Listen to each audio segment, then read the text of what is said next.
De novo, estica o seu braço direito para quem está do seu lado. Pega na mão de quem está do seu ladinho. Aperta.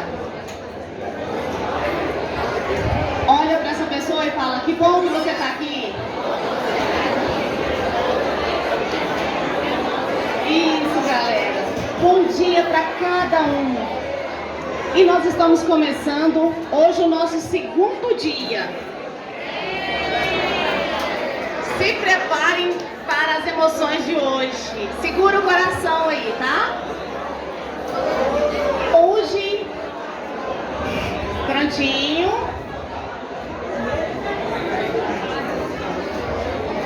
Pronto, se cumprimentaram. Eu gostaria muito de agradecer a presença de cada um. E para abrir a nossa roda literária de hoje, nós teremos uma equipe cobrindo todo esse evento da roda literária. É uma equipe de jornalistas que veio para dar apoio a um jornalista muito famoso que vai se apresentar hoje aqui também. E para começar a nossa roda literária, eu gostaria de convidar. Ontem nós tivemos a fala da nossa diretora e hoje nós teremos a fala da nossa tutora, que ela representa a secretária de Educação aqui no meio de nós. Então, que vem aqui à frente, nosso convidado especial, e todos os professores e coordenadores podem ocupar seus lugares aqui à frente. Vocês são nossos convidados também. Então, a tutora Maria Márcia vem dar uma palavrinha para vocês. Salva de palmas a ela, querida.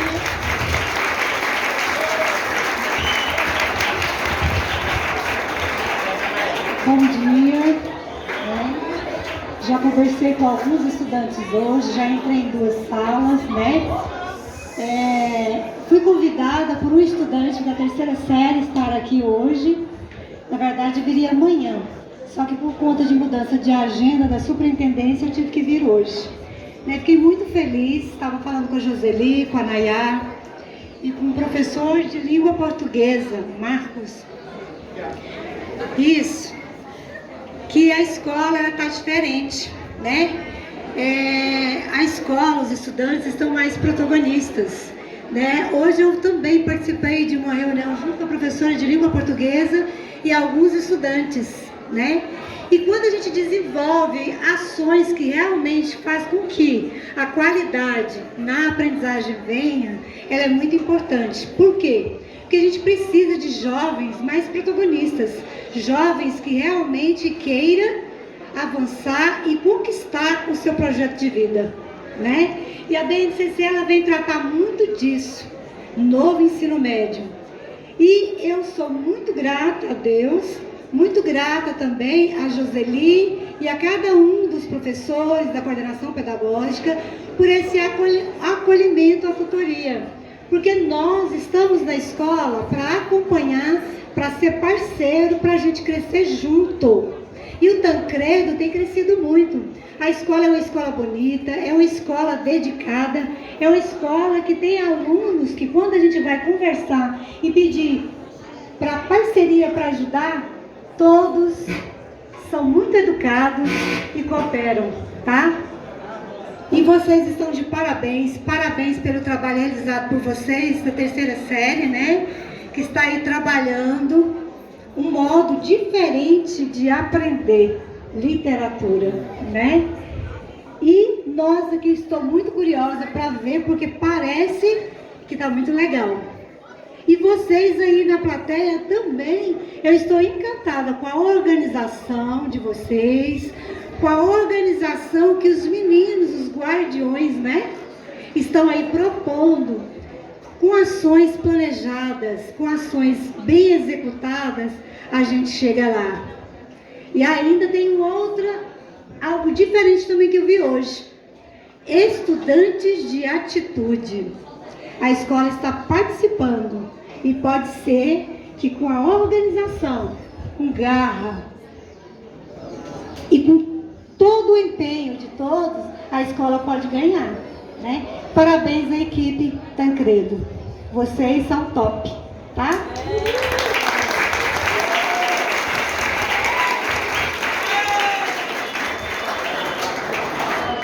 Professor Marcos, por favor, aqui à frente, também à frente do trabalho de literatura. Hoje, como nós falamos tanto ontem, nós teremos contexto histórico.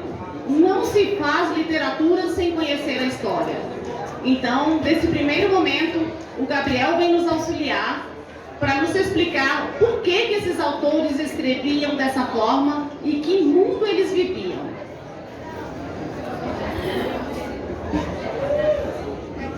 Bom dia a todos. Hoje eu vou falar da segunda geração modernista. A segunda geração modernista, ou segunda fase modernista, representa o segundo momento do movimento modernista no Brasil. Chamado de geração de 30, essa foi fase marcada pela consolidação das ideias modernistas. Para muitos estudiosos do tema, a segunda geração modernista representou um período muito fértil e rico para a literatura brasileira. Foi o início da Era de Vargas e o fim da oligarquia de Minas Gerais e de São Paulo, denominados de política do café com leite. Também chamada de fase de consolidação, a literatura brasileira está vivendo uma fase de maturação com a concretização e afirmação dos nossos valores modernos. Além da prosa, a poesia foi um grande foco nos literários. Temas nacionais, sociais e históricos foram os preferidos pelos escritores dessa fase. Características da segunda geração modernista: foco no mundo contemporâneo, reflexão sobre o sentido de existir, conflito espiritual, texto focado no contexto sociopolítico, liberdade de uso da linguagem, liberdade formal, perspectiva realista e presença de cor local na prosa.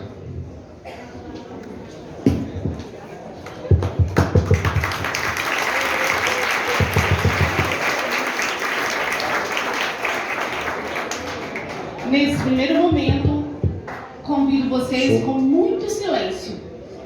Prestem atenção no que vai acontecer agora.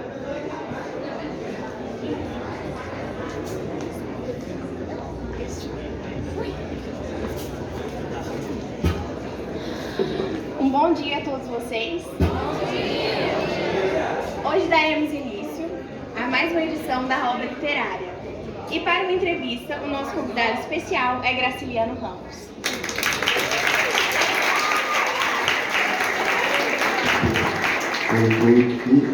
Bom dia. Meu nome é Graciliano Ramos, tenho 60 anos, sou filho de comerciantes, tive uma vida muito confortável durante minha infância e também tive tempo para dedicar aos meus estudos. Na minha vida, nada foi fácil. Me casei com uma moça onde meus pais não apoiavam e por conta da sua condição financeira. Mas mesmo assim, me casei. E anos depois, ela veio a falecer, me deixando 3 filhos e uma recém-nascida. E depois disso, caí em uma imensa depressão.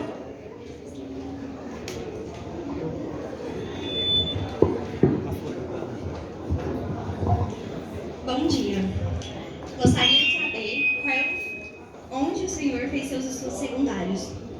Então, em 1905, mudei para Maceió, onde no colégio interno 15 de março desenvolvi meu interesse pela língua e pela literatura. Obrigado.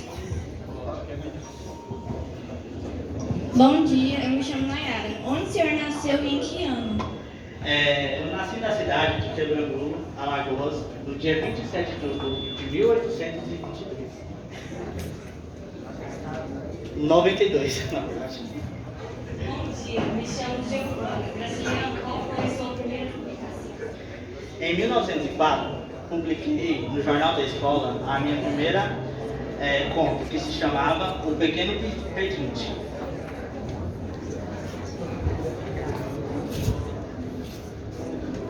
Graciliano Ramos, onde o senhor passou a maior parte de sua infância? Na cidade de Buíque, em Pernambuco, e parte em Viçosa, Alagoas, onde estudei em internato.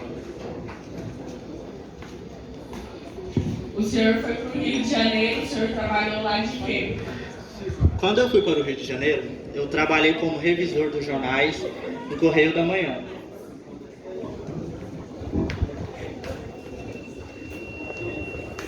Graciliano, é verdade que o senhor foi prefeito? Sim, fui eleita prefeito da cidade de Palmeira, dos Índios, em 1928. Em 1930, assumi a direção da imprensa oficial. Obrigada.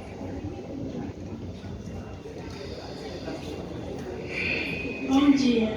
Graciliano, de onde veio a vontade e a inspiração de escrever Vidas Secas? Na infância, viajei muito no sertão, onde comecei a interessar pelos nordestinos.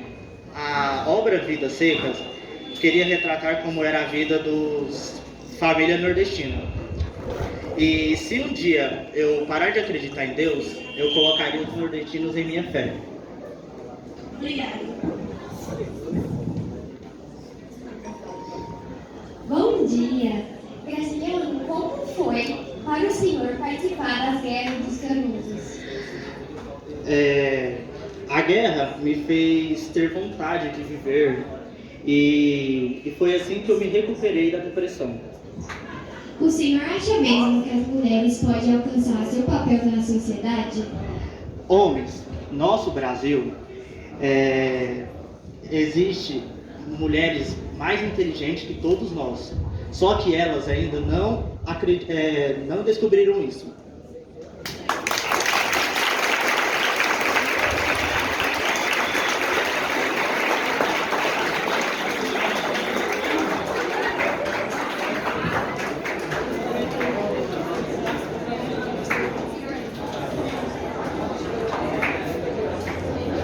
Então, conhecemos um pouquinho o nosso entrevistado e agora nós damos continuidade a essa roda.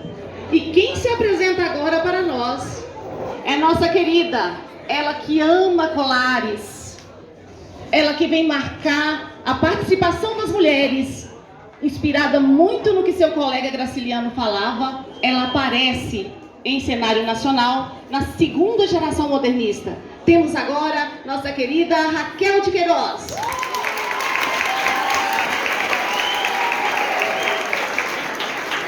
Bom dia.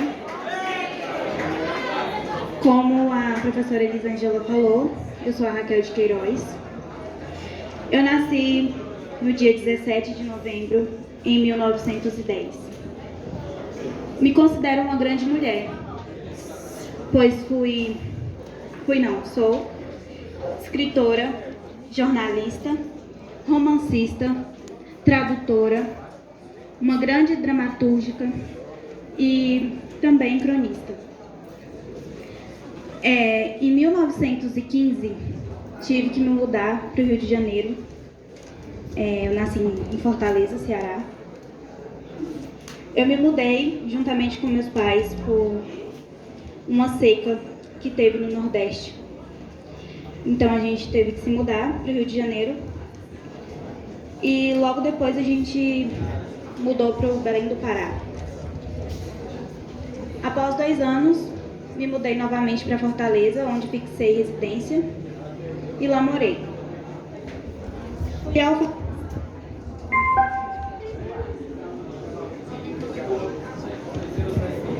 Fui alfabetizada no Colégio Imaculada Conceição, onde me formei e me tornei professora aos 15 anos de idade. Aos 19, eu publiquei a minha primeira obra, o romance que se chama O 15. Esse romance, ele explica uma história de pessoas que moram no Nordeste, que passam pela mesma coisa que eu passei, pela seca e pela miséria. Logo depois, em 1992, eu lancei o Memorial de Maria Moura, que teve uma adaptação para a minissérie, que foi exibida na Rede Globo em 1994. A atriz que interpretou a minha personagem, ela foi muito boa, que foi a Glória Pires. E foi realmente uma encenação maravilhosa.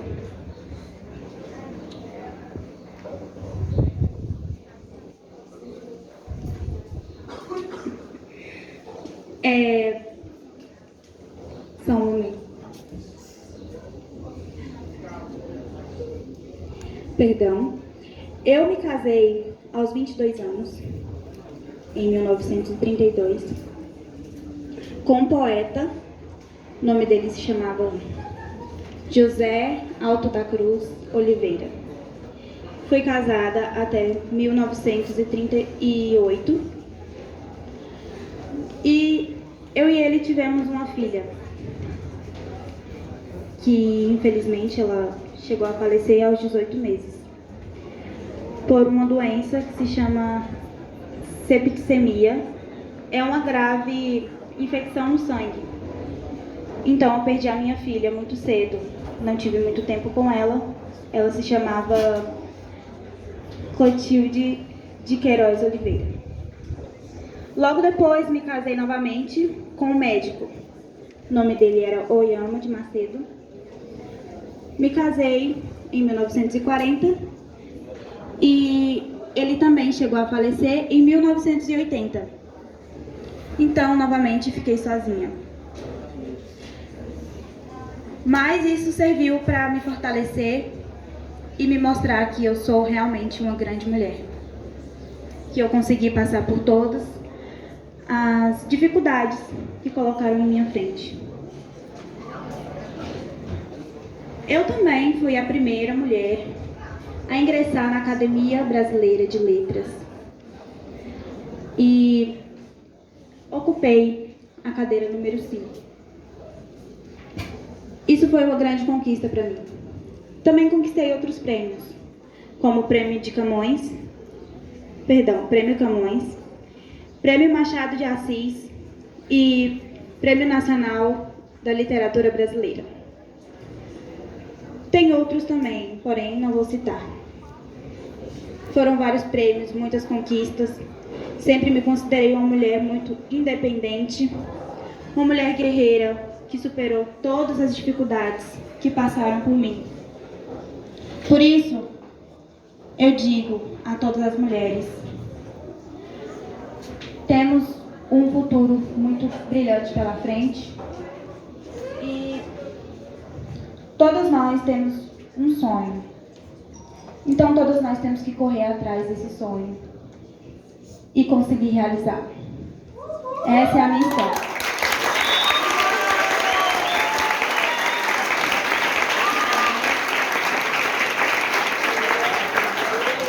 Seguimos com as apresentações e muitos autores estão ansiosos para dar seu depoimento e conversar um pouquinho com vocês.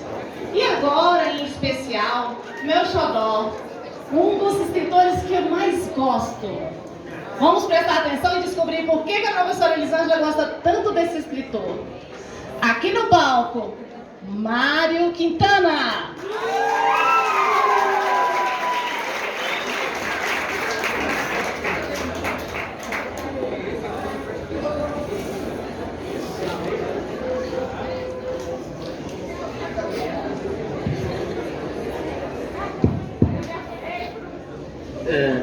Me desculpe, é que eu não sou tão familiarizado assim com a tecnologia. E eu também já estou velho, né? Bom, eu nasci em 1906, eu tenho mais de 110 anos hoje? Bom, eu prefiro ficar sentado, então eu vou contar um pouco da minha história para vocês, pois essa professora maravilhosa, Elisângela, conheci alguns anos atrás, me convidou até aqui. Bom, eu nasci em 1906 em uma pequena cidade em Porto Alegre chamada Alegrete, em 30 de julho. Foi aí que minha história começou. Bom, eu era filho de farmacêutico. Meu pai, dono de farmácia, homem com grandes poderes, e minha mãe, dona de casa, ajudava ele em tudo. Desde pequeno tive uma vida um pouco mais acima da média. Eu nunca cheguei a dizer que eu nasci em berço de ouro, mas eu poderia dizer que sim, eu nasci em um berço de prata. Bom, eu gostaria de dizer que eu não gostava da minha infância, eu não gostei tanto assim dela. A nossa casa não chegava a ser uma mansão gigantesca, mas era grande. O nome da nossa casa entre a vizinhança era o Solar dos Leões. Era uma casa imensa, cheia de corredores, quartos, portões, sótãos e porões. Tinha de tudo. Mas o que eu queria mesmo era ter nascido naquelas casinhas de teto pequeno, de esquina, só de portão e janela. Eu queria ter sido uma criança de rua, uma criança que brincava na terra. Bom, o tempo passou. Aos 13 anos de idade, eu me mudei para Porto Alegre. Eu fui estudar em um internato, em uma escola militar. Foi lá que eu comecei a estudar mais poesia, comecei a ler mais, eu comecei a conversar com outras pessoas e descobri minha paixão pela escrita. Eu fiquei lá até meus 18 anos, publicando pequenos poemas que se perderam ao longo do tempo. Bom, aos 18 anos, eu saí da escola e meu primeiro emprego foi como empacotador de livros e atendente em uma pequena livraria chamada Livraria O Globo. Bom, eu não sei se vocês conhecem, mas hoje em dia a Livraria O Globo é uma das maiores editoras do Brasil. Eu e alguns amigos meus, faz tanto tempo que eu não lembro o nome, perdão, transformamos ela nessa grande editora que vocês têm hoje. Eu só fiquei 3 meses nessa livraria. Apesar de ter sido um tempo curto, foi uma ótima época. Um ano depois eu voltei para Rio Grande do Sul para trabalhar com meu pai na farmácia. Um ano depois, fiquei órfão de mãe em 1926. Em 1927, meu pai também faleceu. E fiquei órfão de pai também. Vocês devem estar pensando, nossa, mas você deve ter tido uma vida mais fácil, não é? Você tinha uma grande farmácia e grande casa para herdar. Bom, há um pequeno engano de vocês. Eu sempre preferi deixar dezenas de mulheres esperançosas do que uma desiludida por mim. Pode parecer que eu sou mulherengo com essa frase de efeito, mas não. Na verdade é que eu nunca me casei. E por esse fato, meu pai e minha mãe suspeitavam, apenas suspeitaram que eu era homossexual. E por suspeitarem de mim, me deserdaram. Eu vejo que vocês vivem em uma época tão incrível, tão livre. Vocês podem ser o que vocês quiserem hoje em dia. Vocês podem se vestir da maneira que quiserem, usar o cabelo grande, pequeno, ou mesmo sem cabelo. É uma dádiva que na minha época nós não tínhamos. Bom, eu vou contar uma coisa que até hoje na minha vida eu nunca contei. Eu vou aproveitar que estou nessa época e dividir um pouco dessa informação com vocês. Sim, as suspeitas que meus pais tinham eram verdade. Eu sou poeta, mas eu também sou gay. E eu nunca cheguei a dizer isso em vida. A minha vida até agora, cara, eu tô vivo, gente. Porque a época era difícil. Vocês descobrirem que um poeta era uma pessoa homossexual, eram caçados, eram até capados algumas vezes. Que desumanidade, não? Bom, eu, deserdado, desempregado e sem rumo na vida, voltei para Porto Alegre. E lá eu comecei minha vida. Eu comecei a traduzir poemas. O primeiro poema que eu traduzi foi de... Esqueci o nome do autor. Me desculpe, a cabeça não funciona tão bem quanto antigamente. Fosse uns 30 anos atrás, talvez eu lembraria. Mas o nome do livro era Palavras e Sangue. Nem isso eu tenho certeza. Cabeça velha. Bom, apesar de eu não ter uma profissão, desde pequeno, aos meus 7 anos de idade, eu tive muito contato com o francês, então eu consegui traduzir esse livro, e depois desse, diversos outros, e foi assim que eu mantive a minha vida. Aos 34 anos, em 1940, já tardiamente, foi aí que eu publiquei meu primeiro livro, meu primeiro soneto, meu primeiro livro de poesias. O nome era A Rua dos Cataventos. Fez sucesso. Nem eu mesmo imaginava que faria tanto sucesso quanto fez. Ficou famoso entre as crianças na literatura infanto-juvenil, porque crianças gostam de coisas que rimam, e os poemas rimavam muito. Crianças gostam de João e o Pé de Feijão, Merel, Cabeça de Papel, e ficam na cabeça delas, e elas pedem para os pais comprarem mais, e os pais conhecem também minhas obras através disso. Depois disso, minha carreira só teve uma evolução de sucesso. Publiquei mais de 50 livros e poemas, várias obras literárias, não? Sapato Florido, O Aprendiz de Feiticeiro, todos os poemas voltados a nós mesmos e à natureza, ao tempo, à vida. A vida sempre foi um dos meus assuntos preferidos que eu gostava de abordar nos meus poemas. Inclusive, se vocês me derem licença, eu separei um pequeno poema, eu vou ler para vocês. Corpo velho. Eu nem sei como usa isso aqui, é uma ferramenta muito tecnológica para mim. O nome do poema, um dos meus poemas favoritos, é A Vida, de Mário Quintana. Depois de muitas quedas, eu descobri que às vezes, quando tudo dá errado, acontecem coisas tão maravilhosas que nunca aconteceriam se tudo tivesse dado certo. Eu percebi que quando eu me amei de verdade, eu pude compreender que, em qualquer circunstância, eu estava no lugar certo, na hora certa. Então pude relaxar. Pude perceber que o sofrimento emocional é um sinal que eu estou indo contra a minha própria verdade. Parei de desejar que minha vida fosse diferente e comecei a ver que tudo que acontece contribui para o meu crescimento. Desisti de querer ter sempre razão e com isso errei muito menos vezes. Desisti de ficar revivendo o passado e de me preocupar com o futuro, porque isso me mantém no presente, que é onde a vida acontece. Descobri que na vida a gente tem mais é que se jogar, porque os tombos são inevitáveis. Percebi que a minha mente pode me atormentar e me decepcionar, mas quando eu me coloco a serviço do meu coração, ela se torna um grande e uma valiosa ferramenta. Também percebi que sem o amor, sem o carinho e sem os verdadeiros amigos, a vida é vazia e se torna amarga. Ser feliz é reconhecer que vale a pena viver, apesar de todos os desafios, incompreensões e períodos de crise. E agradecer a Deus por cada manhã e pela humildade da vida. Pedras no caminho, eu junto todas. Um dia eu sei que eu vou construir meu castelo. Bom, esse foi eu.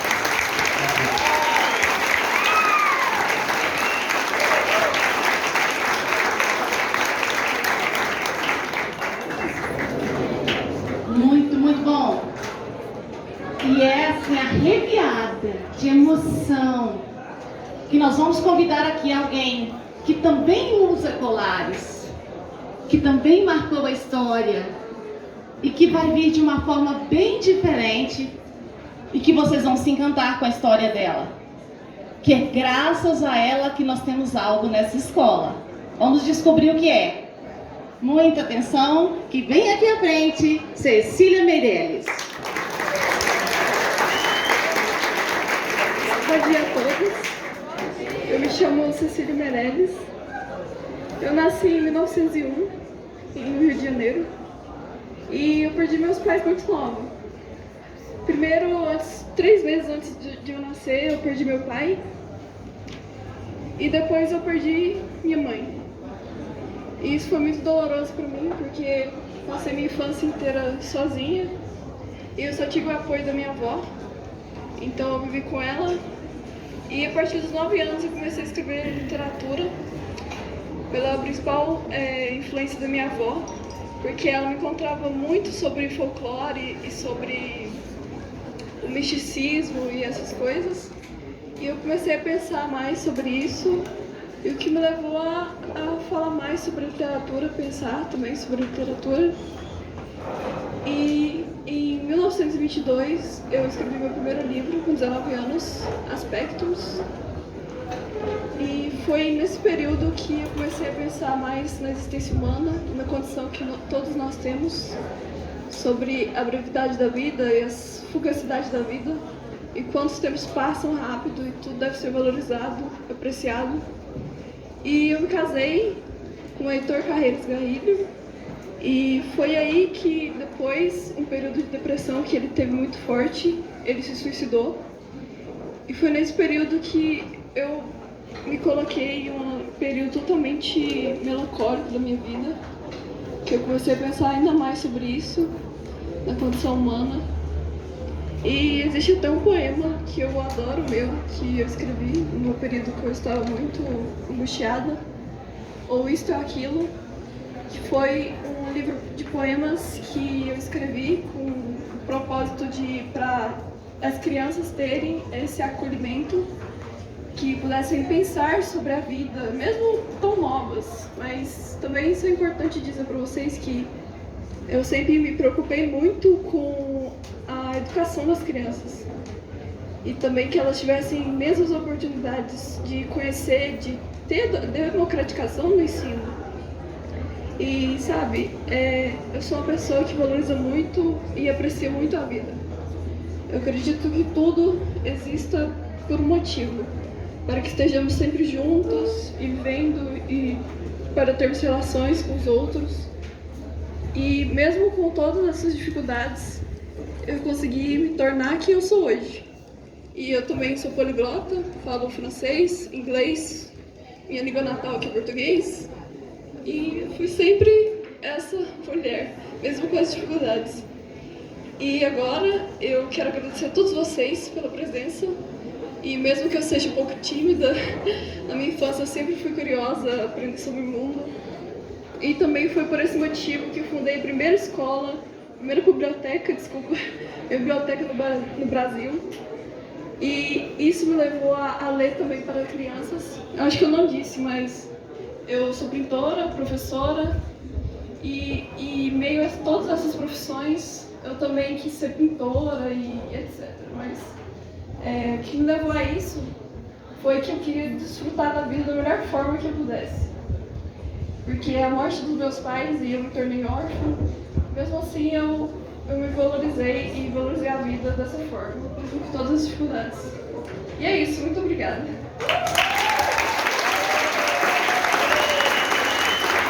A Cecília, sempre muito tímida, sempre muito discreta, tem dificuldades de falar de si, mas escrevia muito bem. E é uma mulher de muita coragem. Ela foi a primeira mulher a reunir crianças da sua rua, do seu bairro, para lerem na sua casa. Ela montou a primeira biblioteca na sala de casa. E ali ela convidava as crianças para contar histórias. E emprestava livros. E isso começou a incomodar. Porque pessoas que leem incomodam. Então eles começaram a ler e isso começou. O que aquela mulher está fazendo com nossos filhos? O que eles estão lendo? E ao invés de ler também, o que eles fizeram? Queimaram a biblioteca de Cecília Meirelles. E junto com a biblioteca, a casa dela. E no auge do desespero, os vizinhos querendo ajudar, um ou outro, perguntaram para ela: agora a senhora vai esquecer essa história de ler para o filho dos outros, de divulgar livros.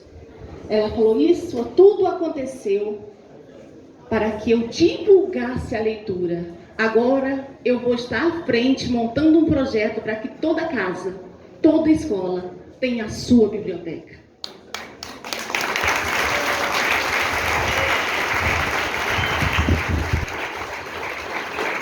E agora, gostaria de um fundo musical.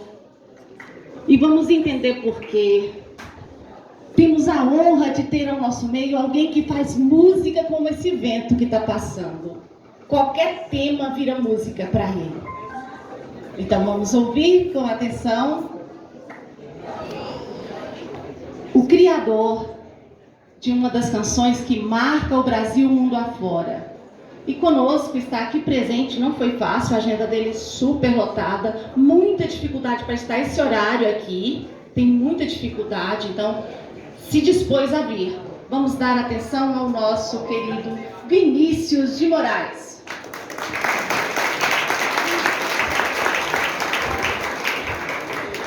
Bom dia a todos, eu sou Marcos Vinícius Melo de Moraes, sou filho de músicos e nasci em 1913 no Rio de Janeiro. Meus pais eram músicos, mas eles não queriam essa vida pra mim. Então, fui estudar Direito em Oxford, na Inglaterra. Fui estudar...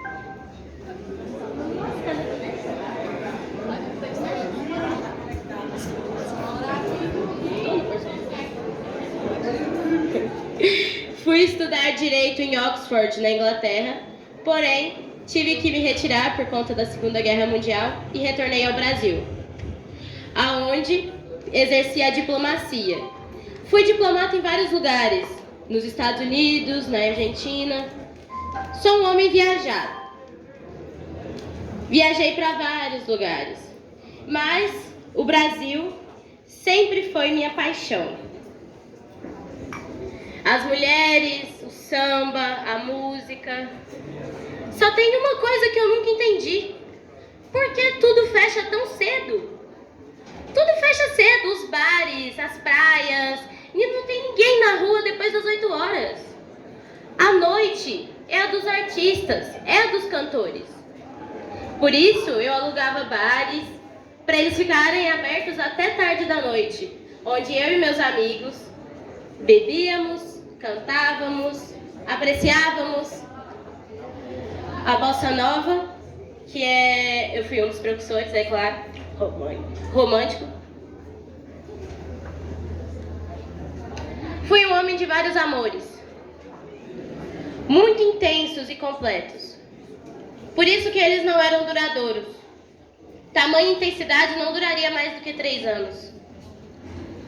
Porém, um dos meus maiores amores sempre foi as mulheres brasileiras. Todas muito belas. Nunca em lugar nenhum encontrei mulheres tão perfeitas.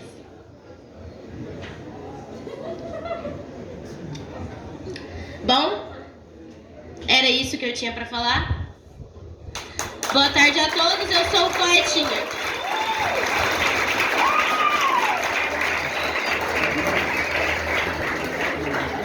O Poetinha escreveu Garota de Ipanema.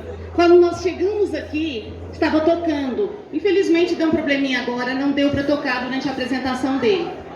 Então, Garota de Ipanema foi um dos sucessos, porque são vários. Pesquisarem aí sobre Vinícius de Moraes, vocês vão encontrar muita música. E nós vamos dar continuidade à nossa apresentação. Com muito carinho, nós vamos receber aqui alguém que contribuiu demais com o meu trabalho, alguém que fez toda a diferença na minha prática. Então vamos entender quem é essa pessoa, o Carlos Drummond de Andrade.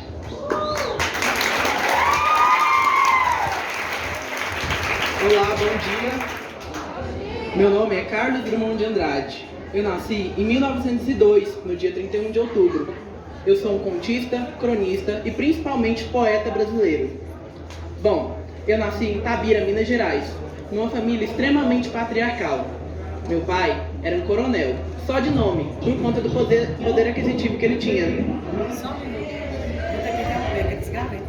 Eu fui principalmente um poeta brasileiro. Bom, eu nasci numa família extremamente patriarcal. Meu pai era um coronel, Carlos de Paula, só de nome, por conta do poder aquisitivo que ele tinha. E minha mãe, Julieta, cuidava da casa. Os dois eram primos. Sim, eles eram primos. Das famílias mais ricas de Itabira, a Andrade e a Drummond. Bom, Itabira era uma cidade riquíssima em minérios, e os ingleses tinham muito interesse. E minha família era dona de metade da cidade. Eu fui criado com os melhores brinquedos possíveis. Meu pai sempre não me deixou faltar nada, mesmo eu sendo o 9º filho dele. Mas eu sempre deixei de lado esses brinquedos caríssimos, porque eu gostava de brincar com outras coisas. Gostava de olhar as nuvens, conversar com os pássaros, brincar com as pedras. Eu gosto bastante de pedras até hoje. Bom, eu terminei o meu primário em Itabira mesmo. Logo fui para Belo Horizonte, a capital de Minas Gerais, estudar. Passei 1 ano lá. Voltei para Itabira e depois fui para o Rio de Janeiro, para Nova Friburgo, no Colégio Anchieta. Mas passei um período bem traumático lá. Fui expulso pelo professor de português. Ele me acusou de insubordinação mental. e logo voltei para Belo Horizonte para estudar. Lá eu tive os meus primeiros acertos, no jornalismo e na literatura, mas eu também tive erros. Bom, eu comecei a faculdade de farmácia e odontologia. Terminei a faculdade, mas eu nunca exerci a profissão. Depois, eu comecei a publicar os meus poemas, que criou muita revolta, porque diferente de alguns dos meus companheiros, eu entrei de cara no modernismo e acabou assustando muitas pessoas. Eu fui criticado porque eu era irônico e debochado. Como no meu poema, que alguns de vocês devem conhecer. Havia uma pedra no caminho havia uma pedra. Bom, alguém conhece? Sim. Então, esse poema criou muita revolta, mas foi um dos poemas que me alavancou. Depois, eu voltei para o Rio de Janeiro, como funcionário público. Eu fui chefe do gabinete do secretário da Saúde e da Educação e trabalhei a minha vida toda como funcionário público. Logo, me aposentei, como funcionário público também, no chefe de departamento histórico e artístico nacional. Também, nesse tempo que eu trabalhava como funcionário público, trabalhei como jornalista no Rio de Janeiro. Escrevia contos, crônicas e poemas para os jornais. Bom, a minha inspiração eram as cidades, as pessoas do Rio de Janeiro, que me inspiravam muito. Bom, eu também tinha uma inspiração na minha cidade natal, pouca, porque não tive a oportunidade de voltar para lá. Muitas pessoas acham que eu virei as costas para Itabira, mas não, eu apenas não tive a oportunidade de voltar. Quando eu tive a oportunidade de voltar, no jornal Itabirinha, eu voltei como personagem, como inspiração do jornal. O meu rosto estava na capa do jornal. Eu achava um pouco desnecessário, mas foi muito importante para a economia da cidade esse jornal.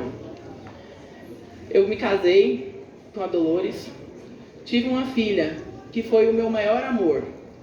Infelizmente, ela veio a falecer em 1987. Mas isso me inspirou a escrever mais. A morte do meu filho também, que chegou a sobreviver somente por 30 minutos. Bom, a colega ali tem uma pergunta. Qual foi a sua maior obra? A minha maior obra foi A Rosa do Povo.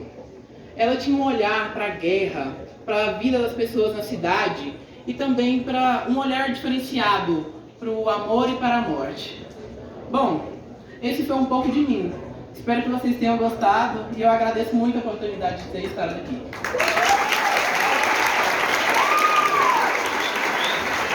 Muito bom, excelente. E no momento que tem alguém querendo falar, eu tenho que respeitar, né, gente? Eu vou falar isso aqui para esses poetas que se acham grandões, pessoas de alto poder, apenas por estarem sentados em cadeirinhas em uma pequena academia de letras. Poetas como Monteiro Lobato e alguns outros que acham que essa suposição te dá grande poder. Bom, eu tentei várias vezes entrar na Academia Brasileira de Letras, 3 vezes. Nunca consegui. Na 4ª, eles disseram que eu entraria por unanimidade. Eu não aceitei. Não aceitei porque eu percebi que uma mera cadeira não estaria no status que eu busco. O que eu prefiro é mudar as pessoas pelos poemas. E não é o que o poeta deveria buscar. Por questões políticas, poetas de grande valor não entraram na Academia de Letras, como eu. Mas eu tenho que dizer que todos esses aí que estão atravacando o meu caminho, todos eles passarão. Mas eu passarinho.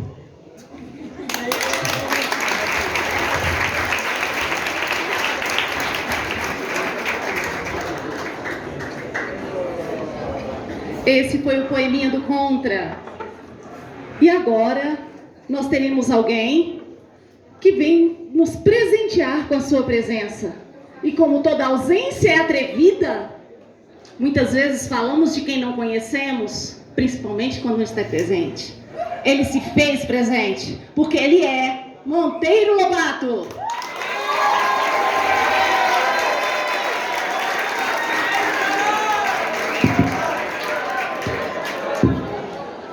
Bom dia.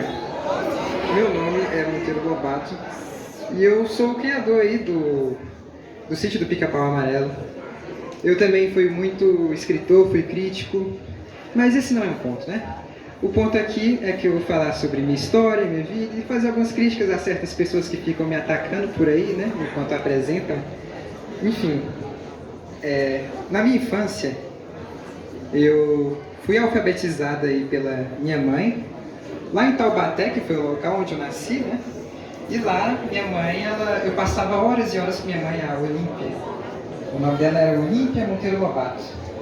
E ela ficava muito tempo comigo, me ensinando a ler. E foi aí com ela que eu entendi como a literatura infantil é realmente importante para a sociedade brasileira. Porque na época, o Brasil não tinha editoras nacionalizadas para o público infantil. E a maioria dos livros eram traduzidos do exterior. Então, eu fui alfabetizado pela minha mãe e também conversava bastante com meu pai, que dizia que homem de mãos finas e que escrevia nunca ia conseguir sustentar uma família. Eu discordava disso, é claro, porque eu não queria trabalhar na roça, ficar com as mãos grossas, eu queria simplesmente escrever para o público infantil. E ele falou que eu nunca ia conseguir sustentar, que um homem não consegue sustentar uma família com uma caneta. Então eu discordei disso, claro, não disse para ele, mas eu discordei. E aí, em 1900, eu fui para a escola no Instituto de São Paulo, porque na minha cidade de Taubaté as pessoas não gostavam de mim e eu também não gostava delas. Então eu fui embora, me retirei de lá. Então eu fui para São Paulo e fiz lá o Instituto de Ciências e Letras. E também fiz uma faculdade lá em São Paulo. Em São Paulo, lá, a gente tinha meio que uma república de alunos no meio da cidade.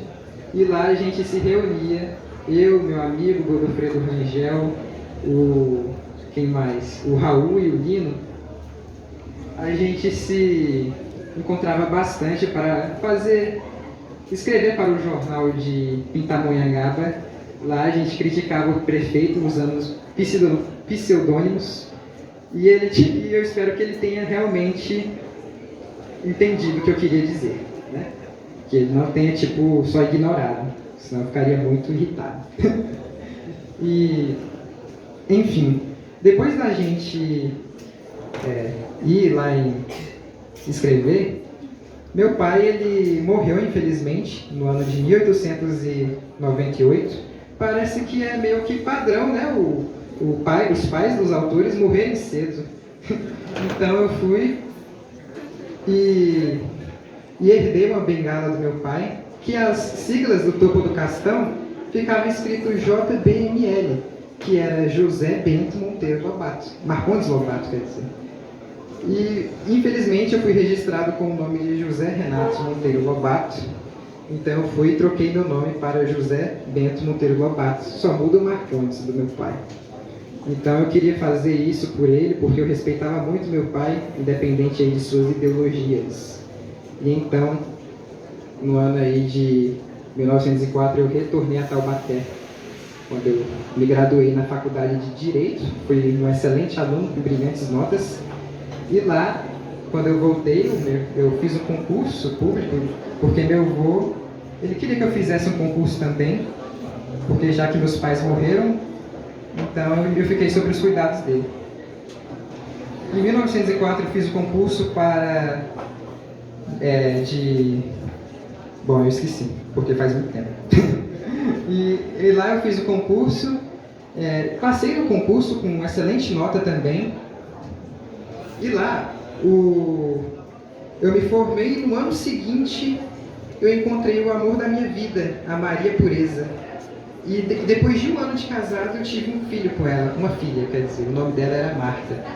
A Marta era realmente uma criança excelente, uma criança muito inteligente. Mas infelizmente aí, no ano de 1911, meu avô morreu e eu tive mais três filhos com a Marta, né? Com a Marta não, com a Maria. Eu confundi o nome, desculpem. Então, no ano de 1917, eu comecei a escrever, finalmente. Porque em 1911 meu avô morreu e eu herdei a fazenda, já que eu era o único herdeiro homem da família. E eu era o primogênito homem, então fui eu que herdei a fazenda. Então eu tentei ser fazendeiro, mas desisti, óbvio, né? Porque isso não era pra mim, eu queria ser escritor e não fazendeiro. Aí eu fui e mudei para a cidade de Caçapava. Lá, nesse ano de 1917, aconteceu diversas coisas comigo. Em 1917, eu fui aí, criei o Urupês, uma obra que fez bastante sucesso e foi graças a isso que eu consegui abrir minha primeira empresa, a editora Monteiro Lobato. Essa foi a primeira empresa da literatura infantil que eu criei e foi a primeira empresa do Brasil sobre literatura infantil. Porque, óbvio, os brasileiros na época eles não eram muito nacionalistas. Não sei se é hoje, mas na época eu era uma pessoa muito nacionalista. Eu queria que o Brasil evoluísse, eu queria que o Brasil fosse para frente. No ano de 1917, houve muitos incidentes aí, né? Com alguns autores da Semana da Arte Moderna aí, da literatura, Semana da Literatura lá. E nessa semana, a autora, pintora, Anita Malfatti veio para o Brasil com quadros muito, digamos, que podiam ser comparados com manicômios, com loucos que ficavam em manicômios. Caso vocês pesquisem aí, porque hoje em dia me falaram que tem internet, falo lá, tem um quadro dela que se parece até com um homem fantasiado de cachorro, pra você ter ideia. Ou seja, ridículo, não gostei. Fui lá e publiquei escrevi para o jornal O Estado de São Paulo uma paranoia, com o título Paranoia ou Mistificação, criticando a autora Anita Malfatti. E por causa desse incidente, os autores aí da Semana da Arte Moderna fizeram ruptura comigo. Então eu fui lá e achei isso patético por causa desses autores. Eles são para mim, foram como crianças, porque são indefesas e mentes frágeis. Então eu fui lá e não me importei também, até porque eu nunca precisei deles e eles também nunca precisaram de mim. Então eu simplesmente não me importei e critiquei mesmo. E no ano seguinte, em 1921, 5 anos depois, aliás, 5 anos depois eu criei o Saci, por causa que o Urupês ele me deu bastante dinheiro. E através disso eu fundei a editora Monteiro Lobato. E lá eu criei o Narizinho também, os contos de Narizinho. E lá foi um sucesso também, mas infelizmente aí em 1924, caso vocês tenham tido aula aí com o professor José Alaor, que é o cara que está me filmando agora, vocês devem ter tido aula com ele, que ele, em 1924, houve aí uma revolução paulista. E graças a essa revolução, que para mim foi realmente uma lástima, isso fez eu desistir de ficar em São Paulo, porque lá onde a minha empresa faliu simplesmente por causa dessa revolução. Então eu fui e mudei para o Rio de Janeiro. E lá eu criei a Companhia Editora Nacional, que existe até hoje, a editora aí de mais sucesso de livros infantis, da literatura infantil, e ela existe até hoje. Enfim, depois disso, eu simplesmente comecei a fazer mais campanhas nacionalistas, tanto que eu até tinha comprado, anos atrás, a revista Paraíba e a revista Brasil. Revista Brasil, o nome, sem criatividade, não esse nome, Revista Brasil. E simplesmente eu fui lá e, nessa revista, eu era o editor dela, então eu fui e comecei a fazer campanhas nacionalistas e também muitas e culturalistas, porque eu era uma pessoa muito cultural, eu amava o Brasil, amava o povo brasileiro, eu queria realmente que o Brasil fosse para frente. E anos depois, eu simplesmente fui lá e fiz digamos que eu falei lá que no território brasileiro havia sim petróleo, porém o governo, na época, eles recusaram acreditar disso. Eles falavam que não havia petróleo, tanto que eles, me acusaram até de comunismo e me prenderam por 3 meses. Eu era uma pena de 6 meses, mas eu cumpri por 3 meses, né? Afinal, o governo da época não era, digamos que lá essas coisas, porque para eles todo o dinheiro é envolvido, né? Por isso que eu paguei só 3 meses. Então, na época de 1941, estava tendo aí a ditadura do governo Vargas e eles me caçaram porque eu insistia que havia sim petróleo no Brasil, porém eles se recusavam a aceitar isso. Então eu tive que fugir aí para a Argentina e fiquei 1 ano lá. Retornei ao Brasil quando o Vargas já tinha se matado já. Patético, não? Uma pessoa só porque vai sair do poder se mata? Isso não faz sentido para mim. Enfim, deve que ele tinha seus motivos. No ano seguinte, retornei ao Brasil e não sei aí a forma que morri, deve que foi de problemas cardíacos, mas eu morri com tristeza no coração porque nunca meus problemas aí, minhas culturas nacionalizadas aí, nunca deram certo. Minhas campanhas nacionais nunca deram certo. E fiquei sabendo que, na verdade, anos depois foram dar certo, porque a Petrobras hoje em dia existe por causa de mim, pra você ter ideia. Então, até que deu certo, até que não foi em vão. Ter vindo aqui realmente me motivou a acreditar nisso. Então, eu queria citar também uma pessoa muito importante para mim, que ela está oculta nas histórias, que é a minha cozinheira. Eu esqueci o nome dela, infelizmente. Mas essa cozinheira esteve comigo desde os 12 anos de idade. Ela foi minha cozinheira desde os 12 anos e ela era muito importante para mim. Eu amava a comida dela e ela elogiava bastante eu. Mas infelizmente, ela era analfabeta. Então ela nunca conseguiu ler um livro meu e apenas com 90 anos que ela foi aprender a ler. Fiquei sabendo isso esses dias. Ela aprendeu a ler e o sonho dela era ler os meus livros. Não sei porque na época não ensinei ela a ler. Eu era realmente um idiota na época, talvez. Mas hoje em dia valorizo muito, mesmo que ela esteja aí morta, né? Mas ela foi realmente uma pessoa importante para mim. E graças a isso eu percebi que os humanos, eles devem ter sonhos. Os humanos devem buscar seus sonhos, independente do que for o seu sonho. Pois o marido dela, com 90 anos de idade, sonhava em ser engenheiro. Óbvio, era impossível, mas ele tinha um sonho. E o que torna os seres humanos vivos é ter um sonho. Então, sim, bom, como eu morri, é um mistério. Acho que foi realmente de ataque cardíaco, mas deixa eu ver o horário aqui. 11h11. Bom, já deu meu horário. Adeus.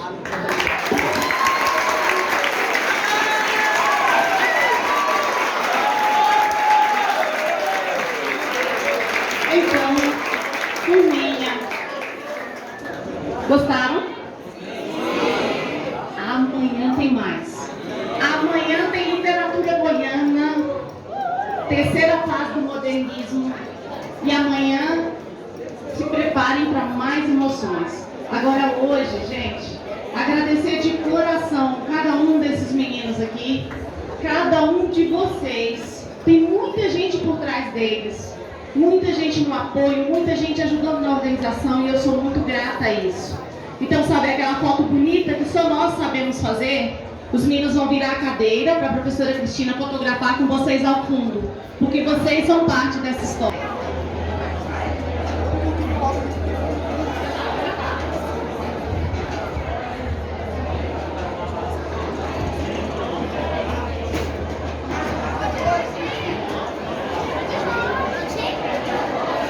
Turminha, cada um levando a sua cadeira de forma organizada, muita atenção, palmas para todos eles, vamos bater palmas.